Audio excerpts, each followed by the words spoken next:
ఓం నమో వెంకటేశాయ. అందరికీ నూతన సంవత్సర శుభాకాంక్షలండి. మాకైతే శ్రీవారి పిలుపొచ్చేసింది. ఇంకా వైకుంఠ ఏకాదశికి దర్శనం కోసం మేమైతే ఆన్‌లైన్‌లో బుక్ చేసుకున్నాము.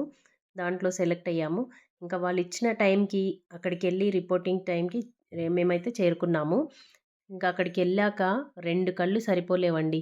ఎంత బాగా ఎన్నో టన్నుల పువ్వులతో అలంకరణ చేశారు. అలంకరణ చూస్తుంటే మనకెంతో ఆనందంగా అనిపిస్తుంది.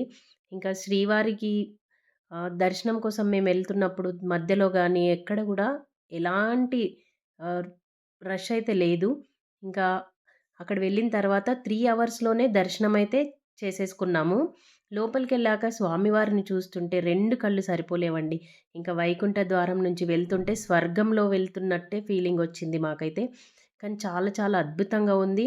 ఇంకా తిరుమల మొత్తం కూడా చాలా అద్భుతంగా పువ్వులతోనే, పండ్లతోని బాగా అలంకరణ చేశారు. ఇంకా శ్రీవారి దర్శనం కోసం వచ్చిన వాళ్ళందరూ కూడా చాలా హ్యాపీగా అక్కడ దర్శించుకున్నారు. ఎలాంటి తోపుసలాటలు గాని అలాంటిది ఏమీ లేదు. మీరు కూడా అందరొచ్చి బాగా దర్శించుకోవాలని కోరుకుంటున్నాము. ఓం నమో వెంకటేశాయ.